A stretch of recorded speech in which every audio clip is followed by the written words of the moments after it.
me if you can't hear what I'm saying. I couldn't even hear myself. This is the loudest sound you could possibly conceive.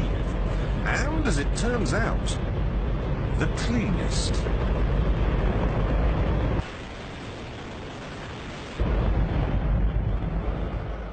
Now, the most amazing thing is that that cloud up there, which was generated by the engine, is just a mixture of hydrogen and oxygen. It's water vapour.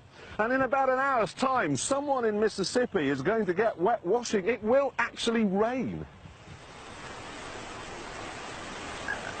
I told you! It's raining! That's unbelievable! Oh, NASA's playing God. It's making its own weather.